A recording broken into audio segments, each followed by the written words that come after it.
नमस्कार। Orange wire Bharat में एक बार फिर से स्वागत है।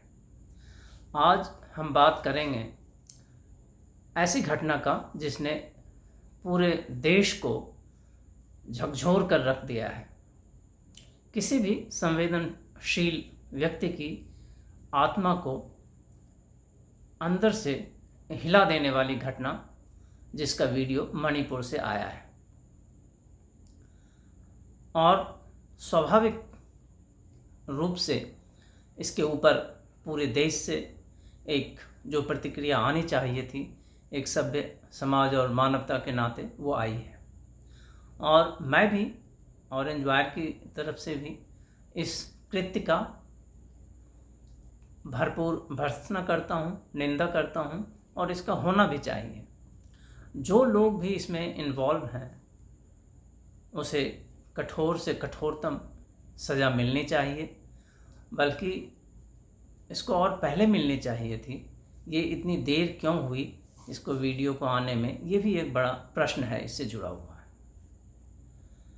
मैंने अपने पहले के 2 वीडियो में मणिपुर की चर्चा मैंने किया है, और बीच में मैंने मणिपुर में एक कबुई समुदाय के लोगों से बातचीत की थी, और इस वीडियो के आने के बाद मैंने फिर से बातचीत की वहाँ के कुछ लोकल लोगों से।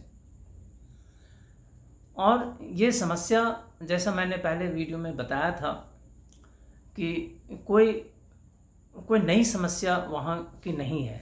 ये 2 समुदाय के बीच की समस्या वहाँ की नई समस्या नहीं है। और कुकी समुदाय जो है, अभी ये जो वीडियो आया है, ये कुकी समुदाय का वीडियो आया है। उसके पीड़ित कुकी समुदाय से जो स्त्री है, महिला है, वो पीड़ित है, और उसके साथ संपूर्ण देश का संवेदना है। लेकिन मणिपुर में जो हो रहा है, और जिसके प्रति भारत सरकार की उदासीनता, वहाँ की लोकल जो प्रशासन है उसकी उदासीनता, और मीडिया की भी उदासीनता, और पहले की सरकारों की उदासीनता, इस सब का मिला जुला रूप है। और मैं बार बार फिर वही कहूँगा कि जब तक इसके मूल कारण को एड्रेस नहीं किया जाएगा, तब तक इसका समाधान नहीं हो सकता है। ये कोई पहली घटना मणिपुर या नॉर्थ ईस्ट में नहीं है। ये लगभग 18-20 साल से लगातार कभी ज़्यादा और कभी कम ऐसी घटनाएं होती रहती हैं। यदि कुकी समुदाय वहाँ का नैसर्गिक समुदाय होता तो शायद स्थिति इतनी विकट और विभत्स नहीं होती। लेकिन चूँकि कुकी समुदाय को कन्वर्ट करके क्रिश्चियन बना दिया गया, और इसकी वजह से अब चर्च की ताकत उसके पीछे आ गई, और सारे नक्सल और जिहादी का पॉलिटिकल पावर उसके साथ जुड़ गया। और उसके ऊपर जो भारत की मुख्य धारा की राजनीति है, जो अपराध बोध से ग्रसित राजनीति है, जो सही समस्याओं का उच्चारण करने से डरती है, इन सब चीज़ों को मिला के ये समस्या का विकराल रूप आपके सामने आया है।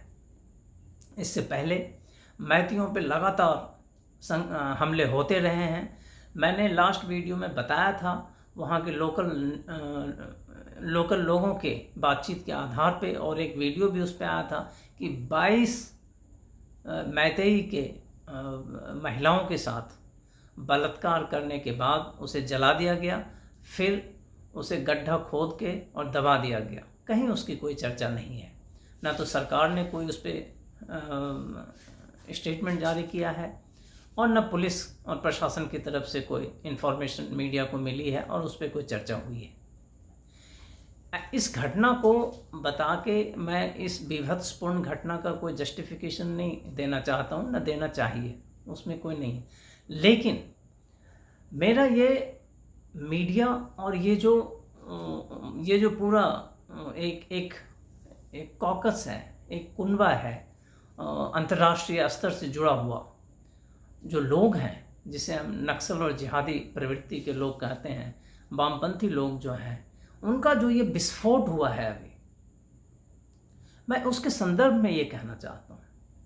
ये 4 मई की घटना है। स्वाभाविक प्रश्न उठता है, इतना जघन्य अपराध जब होता है और आपके पास वीडियो है, आप किस चीज़ का वेट कर रहे हैं? आप क्यों नहीं न्याय के लिए मांग करते हैं? लेकिन ये हिस्सा है वामपंथियों के प्रोपेगेंडा का, स्त्री के पीड़ा को हथियार बना लेने का इसका पुराना इतिहास रहा है वामपंथियों का। ये कोई नई बात नहीं है। विक्टिम कार्ड के साथ हथियार बन जाना और उसके बाद अपने जो दुश्मन है, वो दुश्मन ही समझता है, उस पर एक ढाल के बना के और हमला करना, ये वामपंथियों का पुराना तरीका रहा है और आज भी है। तो ये एक तो इसकी टाइमिंग आप देखिए, संसद शुरू होने से पहले ही इसको ले आया गया। कारण स्पष्ट है कि संसद को डिस्टर्ब करना है, भारत सरकार के ऊपर दबाव डालना है और भारत की छवि विश्व में खराब करना है। इसी महीने आपको ध्यान होगा यूरोपियन पार्लियामेंट में मणिपुर की घटनाओं पर रिजोल्यूशन पास होता है। ठीक उसके बाद फ्रांस के एक अखबार ला मोड में पूरा बड़ा लेख छपता है मणिपुर में हिंसा की घटनाओं पर। उसके बाद राहुल गांधी जी का स्टेटमेंट आता है और उसके बाद इंतज़ार किया जाता है। मणिपुर में ऐसे अनेक घटनाएं 4 मई के 3 मई के बाद से हो रही है। दोनों समुदाय के लोग पीड़ा झेल रहे हैं, दंश झेल रहे हैं इस दंगे का। दोनों समुदाय के पास ऐसे अनेकों वीडियो पड़े हुए हैं, जली हुई लाशों का, जले हुए गांव का, जले हुए घर का। लेकिन ये पूरा का पूरा यूनिट जो जॉर्ज सोरोस गैंग का यूनिट है, एक तरह से ये पूरा यूनिट इसी अवसर का तलाश में रहता है कि किस समय ऐसे चीज़ों को लाया जाए और एक इसका ये जो पीड़ा है किसी महिला का, स्त्री का, उसको हथियार के रूप में इस्तेमाल अपने पक्ष में किया जाए। और इससे भी बड़ी विडंबना तब हो जाती है जब भारत का सुप्रीम कोर्ट अचानक ही न्यायप्रियता दिखाने की कोशिश करता है। आज भारत की जनता को पूरा अधिकार है पूछने का। यही भारत का सुप्रीम कोर्ट है जब पिछले साल बंगाल में काफिरों के घर में लोग घुस के और उनके पिता के सामने, हस्बैंड के सामने काफिर के बच्चियों के साथ रेप किया और उसे गोली मारी, उसका गर्दन काटा और उसके पूरे गांव का गांव जलाया। लाखों लोग को पलायन करना पड़ा जो आज भी बाहर रहते हैं बंगाल के। और जब लोग सुप्रीम कोर्ट के पास गए तो उनके पास सुनने का टाइम नहीं था। यही सुप्रीम कोर्ट के जज हैं, जब बंगाल में मरते हुए हिंदू के लोग गए तो उन्होंने कहा, एक जज जो पश्चिम बंगाल के ही थे, कि मैं चूँकि पश्चिम बंगाल का हूँ, मैं इस केस को नहीं सुन सकता, मेरे परिवार बंगाल में रहता है। इसका सीधा अर्थ है कि वहाँ मेरे परिवार पर हमला हो सकता है, इसलिए मैं इस केस से बाहर रहना चाहता हूँ। ये वो सुप्रीम कोर्ट है। ये वो सुप्रीम कोर्ट है जब जम्मू कश्मीर में 6 लाख कश्मीरी हिंदुओं की हत्या के न्याय को मांगने के लिए लोग जब जाते हैं तो ये सुप्रीम कोर्ट कहती है नहीं, ये तो बहुत देर हो गई, अब इसमें क्या बातचीत करनी है, मर गए जो चले गए। तो ये जो दोहरापन है सुप्रीम कोर्ट का, यदि बहुत निर्ममता पूर्वक कहा जाए और कायरता को त्याग के कहा जाए, यदि सच्ची भावना से कहा जाए, तो ये सुप्रीम कोर्ट और वामपंथियों का एक तरह से मेल जोल है। ये तभी एक्टिव होते हैं जब पीड़ित या तो क्रिश्चियन हो या मुस्लिम हो। जब पीड़ित हिंदू है तो सुप्रीम कोर्ट को, भारत की राजनीति को, भारत के लोगों को, मीडिया को शायद उतना फर्क नहीं पड़ता। इसीलिए कैमरा के सामने कन्हैया लाल का राजस्थान में गर्दन काट दिया जाता है, सुप्रीम कोर्ट को कोई फर्क नहीं पड़ता। एक के बाद एक 7-8 हत्याएं होती है, सर तन से जुदा के नारे लगाए जाते हैं और हत्याएं होती रहती है। वो सुप्रीम कोर्ट उल्टे काफिर को दोषी ठहराता है कि आपकी वजह से ये हत्याएं हो रही है। ये वही सुप्रीम कोर्ट है। इसलिए ऐसे सुप्रीम कोर्ट पे भारत की जनता कैसे भरोसा करे। और काफिरों को ये जरूर सवाल पूछना चाहिए कि ये दोहरापन क्यों। यही सुप्रीम कोर्ट अभी थोड़े ही दिन पहले मई के महीने में जब मैतेई पे हमला हो रहा था, मैतेई के घर को जलाया जा रहा था, वहाँ रेप की घटनाएं हो रही थी, सैकड़ों वीडियो उसके पड़े हुए हैं, तब सुप्रीम कोर्ट को संज्ञान लेने की फुर्सत नहीं थी।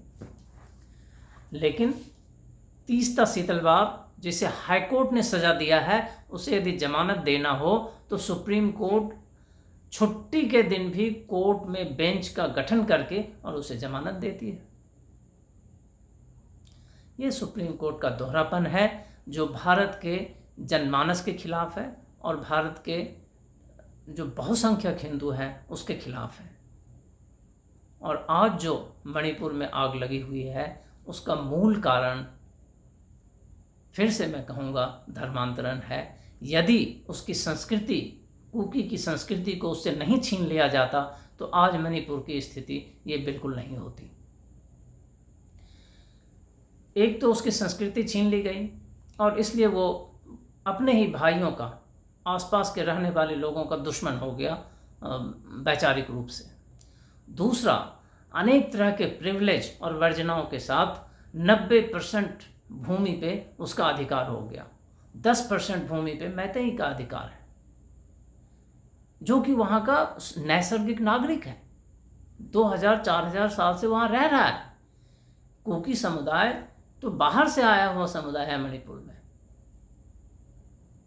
जब तक हम इस सच्चाई को स्वीकार नहीं करेंगे और इसकी तरफ ध्यान दे के हम इसको एड्रेस नहीं करेंगे, इस तरह के घटनाओं को हम रोक नहीं पाएंगे शायद भविष्य में भी, और इसका एक परमानेंट सॉल्यूशन हम नहीं ढूंढ पाएंगे। धन्यवाद दोस्तों।